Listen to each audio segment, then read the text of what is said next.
نبی کریم صلی اللہ تعالیٰ علیہ وسلم نے فرمایا کہ اپنے بھائی کے مددگار بن جاؤ، چاہے وہ ظالم ہو یا مظلوم ہو۔ فوری طور پر انسانی ذہن میں سوال اٹھتا ہے کہ یا رسول اللہ صلی اللہ تعالیٰ علیہ وسلم، یہ مظلوم کی مدد تو سمجھ میں آتی ہے، ظالم کی مدد کیسے کریں؟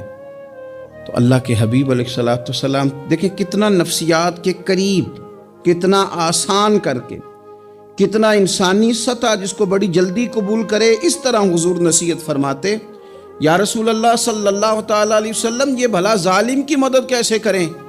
تو حضور نے فرمایا اسے ظلم کرنے سے روک دو، یہی تمہاری اس کے لیے مدد ہے۔ تم اسے سمجھاؤ کہ یہ بات غلط ہے، تم اسے کہو کہ تم زیادتی پر ہو، تم اسے کہو کہ تم غلط بات پہ اڑ گئے، تم اسے سمجھاؤ کہ جس رستے کے تم مسافر بنے ہو یہ رستہ ٹھیک نہیں ہے، یہ تمہاری مدد ہوگی اس کے لیے۔ تم اپنے دوست کو، بھائی کو، عزیز کو، رشتہ دار کو قائل کرو کہ وہ غلط کام نہ کرے، یہ تمہاری مدد ہے اس کے لیے۔ تم مددگار بن گئے اپنے اس بھائی کے۔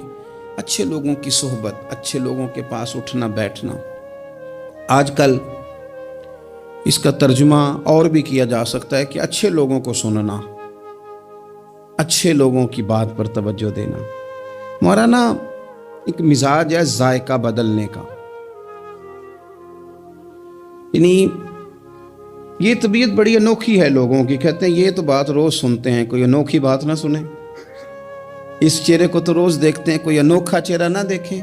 لیکن درویش کیا کہتے ہیں پاہمیں سونے ملن ہزارہ، آسان نہیں یار بٹونا۔ او بھائی یہ مطلب سنو تو صحیح جی فلانا کیا کہہ رہا ہے۔ او بھائی خدا کے بندے پہلے تو اپنوں کی تو سن لے، وہ تو سمجھ لے، اس پر تو تھوڑا سا تو غور کر لے۔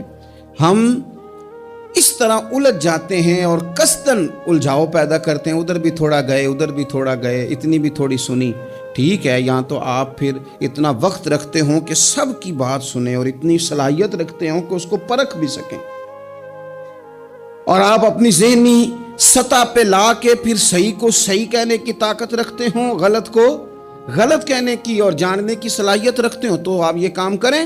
لیکن اگر ایسا نہیں ہے تو پھر تو آپ اثر قبول کریں گے، پھر تو معاملات اور طرح کے ہو جائیں گے۔ اس لیے کوشش کریں کہ صالحین کی سنگت، نبی پاک صلی اللہ تعالیٰ علیہ وسلم نے فرمایا، میرا خیال ہے اس عنوان پر اس سے زیادہ قیمتی بات نہیں ہو سکتی۔ اللہ کے حبیب علیہ الصلوۃ والسلام نے فرمایا کہ انسان اپنے دوستوں کے دین پہ ہوتا ہے۔ اوئے ہوئے، اتنی بڑی بات فرمایا، انسان اپنے دوستوں کے مذہب پر ہوتا ہے۔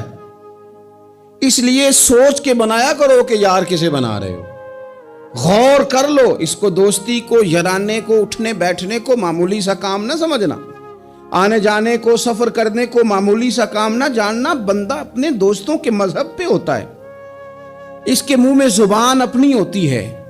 اکثر لوگ ایسے ہوتے ہیں ان کے منہوں میں زبان اپنی ہوتی ہے، لفظ اپنے نہیں ہوتے، وہ جملے کسی اور کے بول رہے ہوتے ہیں۔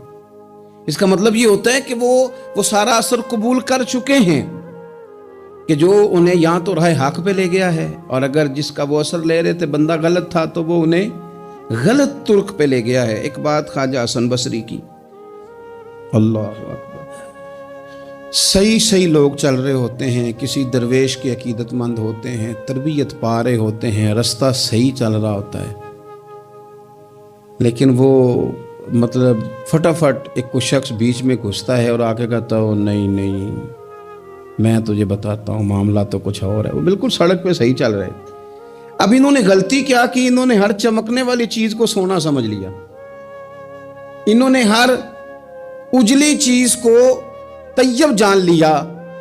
حضرت خواجہ حسن بصری فرماتے ہیں بروں کی صحبت میں نہ بیٹھنا، بروں کی صحبت تجھے اچھوں سے بدگمان کر دے گی۔ وہ تیرے ذہن میں اچھوں کے بارے میں، حضرت پیر چنن شاہ صاحب رحمۃ اللہ تعالیٰ علیہ آل و مہار شریف والے، حضرت پیر چنن شاہ صاحب رحمۃ اللہ علیہ کے پاس نا ایک نوجوان آیا تو پیار ہو گیا، وہ بیٹھنے لگا، طریقت سیکھنے لگا۔ وہ لوگ بھی بڑے خالص تھے، انہیں مریدوں کی صورت میں طاقت نہیں چاہیے ہوتی تھی، بلکہ انہیں مریدوں کی صورت میں وہ لوگ چاہیے ہوتے تھے جو ان کا پیغام آگے پہنچائیں۔ جو ان سے وہ سیکھیں، جو وہ سکھا کے انہیں دیندار بنانا چاہتے ہیں۔ تو بچہ بیٹھ گیا، حضرت بھی بڑا ہی پیار کرنے لگے، اسے دین سمجھانے لگے۔ تو اس کے والد صاحب پیچھے سے آئے اور آ کے کہنے لگے پتر چل گھر چلیے۔ کہنے لگے جی ابا جی اور میں تے نہیں جانا، میں تے اتھی رہنا ہے۔ کہنے لگا پتر چل میں بڑے پیر ویکھے نے۔ تو بیٹا بیٹھتا تھا نا صحبت میں تو کچھ میٹھی باتیں اور خوبصورت جملے اسے بھی سمجھ میں آ گئے تھے۔ کہنے لگا ابا جی تساں تے بڑے ویکھے نے، تانوں نہیں نہ کسے ویکھیا۔ یہ تیری نظر کا کمال ہے کہ میری زندگی کا سوال ہے، تجھے نہیں نہ کسی نے دیکھا، مجھے تو دیکھ لیا۔ میری مجبوری ہے کہ میں کسی کی نظر میں آ گیا، اور نظر کی جولانیاں نہ پوچھو۔ نظر تو وہ ظالم نظر ہے، اٹھے تو بجلی پناہ مانگے اور گرے تو خانہ خراب کر دے۔ اس لیے میں تو نظر میں آ گیا ہوں، مجھے بتائیں میں کدھر جاؤں، میرا معاملہ اور طرح کا ہو گیا۔ تو عزیز دوست آپ یہ دیکھیں کہ آپ کسی سالے بندے کی صحبت میں جا رہے ہیں اور یکدم ایک شخص آیا ہے، اس نے آ کے سارا معاملہ روک دیا۔ بروں کی صحبت اچھوں سے بدگمانی پیدا کرتی۔ آپ کے دوستوں کا ٹھیک ہونا بڑا ضروری ہے، حلقہ احباب کا درست ہونا بڑا ضروری۔ آپ نے تھوڑا سا بھی جس کے ساتھ سفر کرنا ہے نا، اس بندے کا بھی ٹھیک ہونا بڑا ضروری ہے، ورنہ انسانی ذہن میں بعض لوگ ایسے سوالات چھوڑ دیتے ہیں کہ وہ سوالات نہیں ہوتے، وہ وسوسے ہوتے ہیں۔ وہ تو ایک جملہ کہہ کے گزر گیا، اور انسان ہے کہ وہ لڑتا رہا، جدوجہد کرتا رہا۔ مجھے بڑی اچھی طرح بات یاد ہے، میں اپنے احباب میں سے سمجھ لیں یا بہن بھائیوں میں سے نہ کسی کے ساتھ کو تھوڑا بہت خیر کا کام کرتا تھا اپنی توفیق کے مطابق۔ تو ایک دن میں دوبارہ سے اسی سلسلے میں اپنی خدمت کے لیے حاضر ہوا تھا، تو میں واپس لوٹا تو ایک صاحب مجھ سے کہنے لگے کنا کچھ تو سائیں پار چاڑا ہے، دیکھ رہے ہیں سالوں گزر گئے۔ میں آپ کو اپنی بات بتاتا ہوں، تو واقعی میرا ذہن الجھنے لگ گیا۔ واپس آنے تک میں نے کہا یار یہ کب تک، یعنی کہ تو ہر روز کوئی نہ کوئی بات سنا دیتے ہیں کہ فلانی بھی مجبوری ہے، فلانی بھی، کب تک یہ کرنا ہے؟ میرا ذہن خاصا الجھ گیا اور میں بڑی عجیب سی کیفیت میں چلا گیا۔ میں اسی پریشانی کے عالم میں تھا کہ میں نے طبقات امام شورانی کھولا، ویسے ہی بائی دوے تو سامنے ایک بزرگ کا قول آ گیا۔ وہ کہنے لگے یاد رکھنا بندے بندوں کے محتاج نہیں، بندے رب کے محتاج ہیں، اور اگر کوئی بندہ کسی کا بھلا کرتا ہے نا تو بس اللہ نے اس کی ڈیوٹی لگائی ہے، باقی دے اللہ ہی راہ ہے۔ بندے بندوں کے محتاج، اگر کوئی بندہ کسی کو کچھ دیتا بھی ہے تو وہ اللہ کی دی ہوئی ڈیوٹی سر انجام دیتا ہے۔ بندے او ہو میرا تو رو رو کے برا حال ہو گیا، اور میں نے کہا تو کیا سوچنے لگ گیا تھا، تو کچھ ہے؟ میں مسکین پرانا خادم، کسے در ملی نہ ٹوئی، تے واصف یار نے نظر جو کیتی تے واصف ہی ہوئی۔ وہ پتہ سارا ہے نا سردار نو کیتیاں دا، اے دا پردہ چپایا ہی چلو بھلا ہو سی۔ الجھے نہیں، لوگ الجھا دیں گے آپ کو، چھوٹی سی بات کریں گے آپ الجھ نہیں، آپ کہیں گے اوہ میری وجہ سے چل رہا، تیری وجہ سے کچھ بھی نہیں چل رہا، کچھ بھی نہیں تیری وجہ سے چل رہا۔ بڑے بڑے تھے جو قبروں میں لیٹ گئے، ہوئے نامور بے نشاں کیسے کیسے، اور زمین کھا گئی نوجوان کیسے کیسے۔ کہاں میرے بھائی کسی کی وجہ سے نہیں، یہ نظام میرے رب کا ہے اور میرے مالک کی قدرت سے چل رہا ہے، یہ نبی کریم علیہ السلام کی نگاہ کرم سے چل رہا ہے۔ اس لیے الجھے نہیں، آپ کو لوگ الجھائیں گے، کہیں گے کب تک جی آپ تو فلانا تو بس ایسے ہوگا، نہ الجھے نہیں، کبھی نہیں الجھے۔ سنیں، ہمارے ارد گرد کے حلقہ یا احباب کا ٹھیک ہونا اتنا ضروری ہے کہ داتا گنج بخش علی اجویل رحمت اللہ علیہ فرماتے ہیں کہ مکہ معظمہ میں ایک شخص طواف کعبہ کر رہا تھا۔ بڑے سارے لوگ کہہ دیتے ہیں دعا میں یاد رکھنا، دعا میں یاد رکھنا، تو وہاں نا اپنی طلب اتنی زیادہ ہوتی ہے کہ وہ بندہ مطلب خزانے کے سامنے کھڑا ہے تو وہ کہتا ہے یہ بھی اپنے لیے لے لوں، یہ بھی اپنے لیے لے لوں، یہ بھی اپنے لیے لے لوں۔ ہوتے ہیں کچھ لوگ جن کو مطلب جو نظروں سے ہٹتے نہیں، تو بندہ ان کے لیے دعا کرتا ہی رہتا ہے، لیکن زیادہ نہیں، میں آپ کو صحیح کہہ رہا ہوں، کم لوگ ہوتے ہیں۔ آج ہم جاتے ہیں بڑا مشکل سے سفر کر کے حرم شریف میں، لیکن بڑی آسانیاں، جہاز کا سفر ہے، بہت ساری آسانیاں۔ تو ایک بندہ 6 ماہ سال پیدل اس نے سفر کیا اور حرم شریف پہنچا، وہاں اس نے دعائیں مانگنی، اب اسے کوئی اور یاد آتا ہے؟ وہ تو بھائی خرچ ہو گیا، اس کا تو وجود تھکن سے چور ہو گیا. لیکن داتا صاحب رحمۃ اللہ علیہ فرماتے ہیں اس شخص کا حال یہ تھا کہ وہ حج کرنے گیا، جتنی بار بھی دیکھا نا کعبے کا طواف کر رہا ہے، غلاف پکڑا ہے، اور کیا پتہ کیا آ رہا ہے، یا اللہ میرے دوستوں کو ٹھیک کر دے، یا اللہ میرے دوستوں کی اصلاح کر دے، یا اللہ میرے دوستوں پہ فضل فرما دے، یا اللہ جو میرے ارد گرد رہنے والے ہیں انہیں اپنا قرب دے دے، ان کا رستہ آسان کر دے. وہ کہتے ہیں ایک درویش سے نہ ہی رہا گیا، اس نے کہا خدا کے بندے کچھ اپنے لیے بھی مانگ، جتنی دفعہ تجھے دیکھا ہے تو کہتا ہے یا اللہ میرے دوست ٹھیک کر دے، میرے دوست ٹھیک کر دے. وہ کہنے لگا تمہیں پتہ ہی نہیں، یہ بھی میں اپنے لیے ہی مانگ رہا ہوں.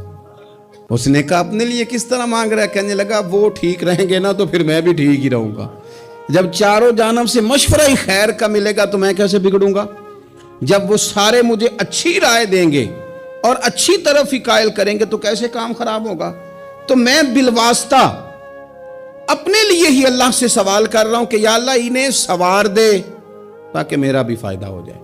اپنے حلقہ اثر میں ایک تو خود اچھی بات کریں، بری نہ کریں، اور دوسرا نہ کوشش کریں کہ ایسے لوگوں کے پاس جا کے بیٹھیں. اور جا کے بیٹھنے کے لیے بھی نا انسان کا پہلے ارادہ، پہلے نیت.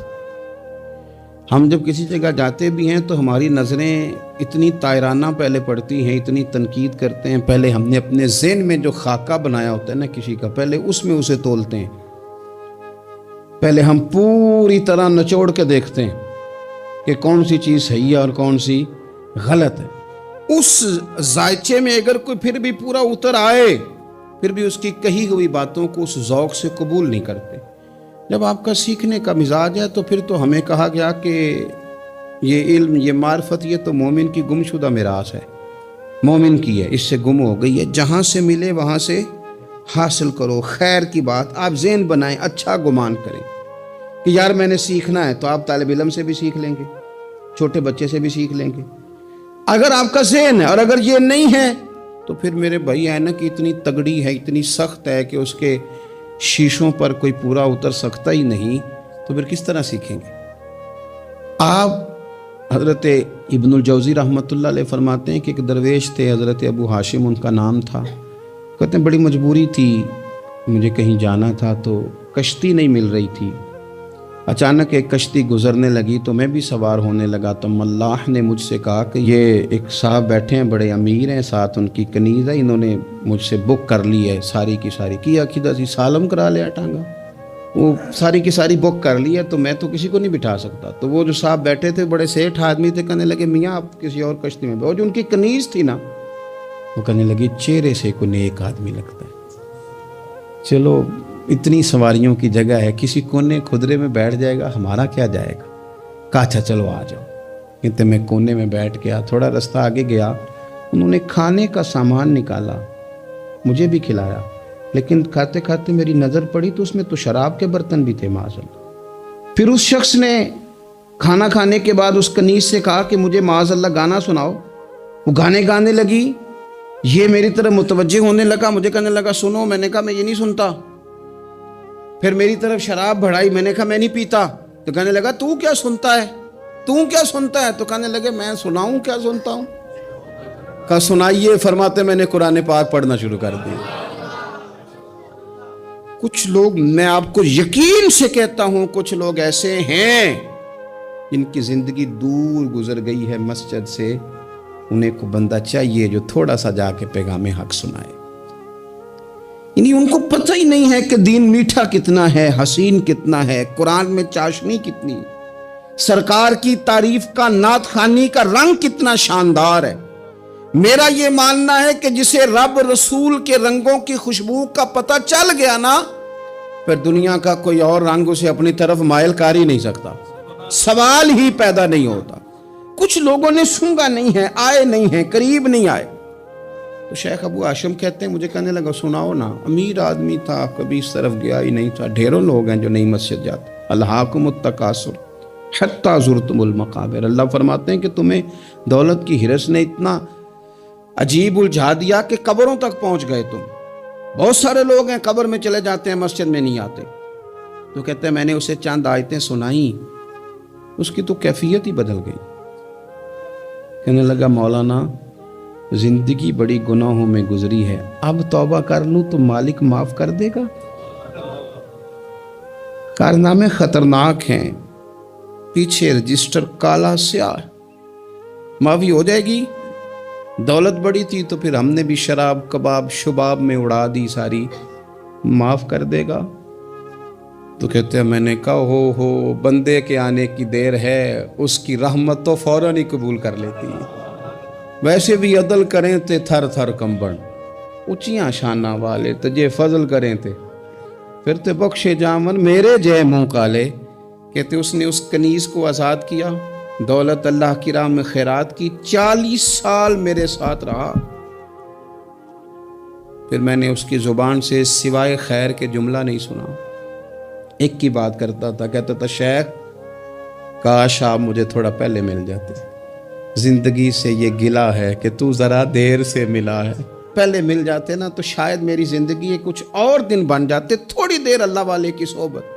آپ فرماتے ہیں پھر وہ 40 سال کے بعد میرے سامنے انتقال ہوا، میں نے ہی دفن کیا، میں نے ہی قبر میں اتارا، جنازے کا اہتمام بھی میں نے ہی کیا۔ میرا یار تھا، دل لگ گیا تھا، پیار ہو گیا، میں پریشان رہتا۔ ایک دن خواب میں مل کے مجھے کہنے لگا فکر نہ کر، میں نے اپنے رب کو بڑا ہی مہربان پایا ہے، میں نے اسے بڑا کریم پایا ہے، معاف کرنے والا پایا ہے، درگزر کرنے والا پایا ہے، اس نے فضل فرما دیا، میرے گناہوں پر اس کے عفو و درگزر کا قلم چل گیا ہے، اور میرے حق میں جو فیصلہ آیا ہے وہ رحمت والا ہی آیا ہے، فضل والا ہی فیصلہ آیا ہے۔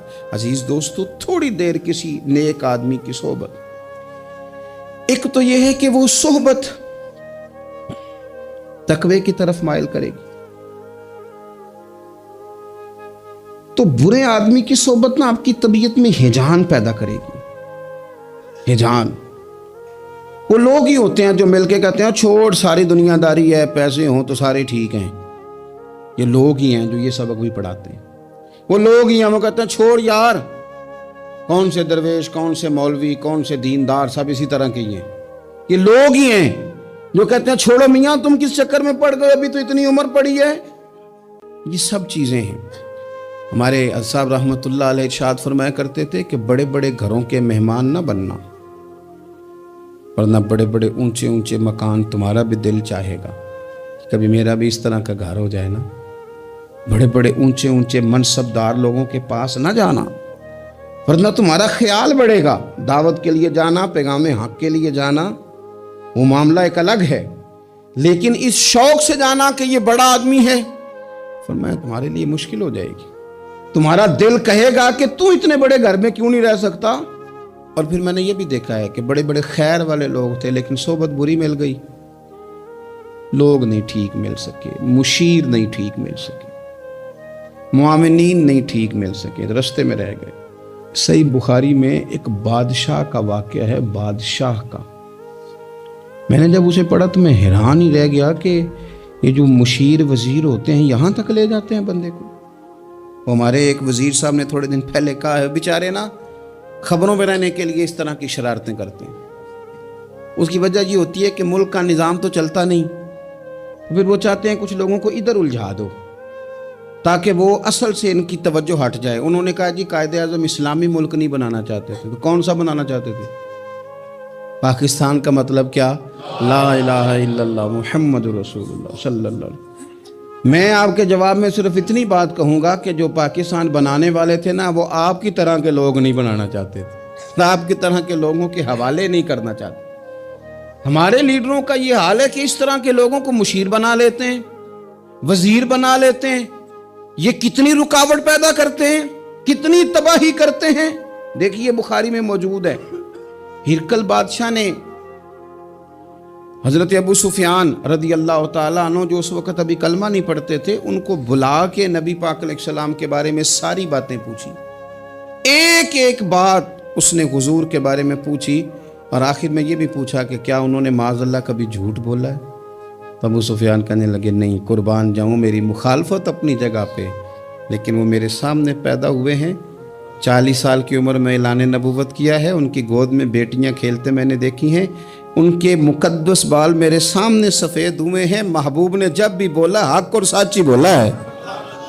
اس کی نا طبیعت میں دین اتر گیا بادشاہ کی. اس نے اس کے جواب میں بڑا خوبصورت جملہ کہا. کہنے لگا جس نے بندوں سے کبھی جھوٹ نہیں بولا وہ یہ جھوٹ کیوں بولیں گے کہ میں اللہ کا رسول بن کے آیا. اس کی طبیعت تسلیم کر گئی کہ نبی پاک علیہ الصلوۃ والسلام سچے اور آخری نبی ہیں. اور اس نے اظہار بھی کیا. کہنے لگا مجھے یہ تو امید تھی کہ اللہ کے آخری محبوب علیہ السلام اپنی شانوں، عظمتوں، رفعتوں، بلندیوں سمیت تشریف لانے والے ہیں، پر یہ نہیں پتا تھا کہ وہ اہل عرب میں سے آئیں گے. اس نے کہا میں جلدی سے حاضر ہو کے نا حضور کی اطاعت قبول کرتا ہوں. لیکن بادشاہ تھا نا، بڑا آدمی جو ہوتا ہے نا وہ اپنے ماحول کو ذرا تھوڑا ساتھ لے کے چلنا چاہتا ہے. تو بادشاہ نے بھی نا اپنے جتنے اس کے وزیر مشیر تھے ان کو بلایا اور اپنے محل میں دعوت دی. ذرا انداز دیکھیے گا. اور خود بالا خانے کے اوپر چڑھ گیا، دروازے بند کر لیے اور اوپر چڑھ کے نا انہیں بالا خانے سے جھانک کے کہنے لگا تمہیں بھی پتہ چل گیا، مجھے بھی پتہ چل گیا اللہ کے آخری رسول تشریف لے آئے صلی اللہ تعالی علیہ وسلم. اب میرا خیال ہے کہ ہماری اور تمہاری بہتری اور بقا اسی میں ہے کہ ہم بیٹھے نہ رہیں، جلدی سے جا کے محبوب پاک کے دامن کو تھام لیں، حضور کی فرما برداری قبول کر لیں. اب جب بادشاہ نے یہ بات کی تو وہ جو وزیر تھے، مشیر تھے، ان کی حالت اتنی خطرناک ہو گئی کہ وہ تو دروازوں کی طرف دوڑے کہ کھولیں گے اور نوچ لیں گے بادشاہ کو. یہ کیا کہہ رہا ہے معاذ اللہ.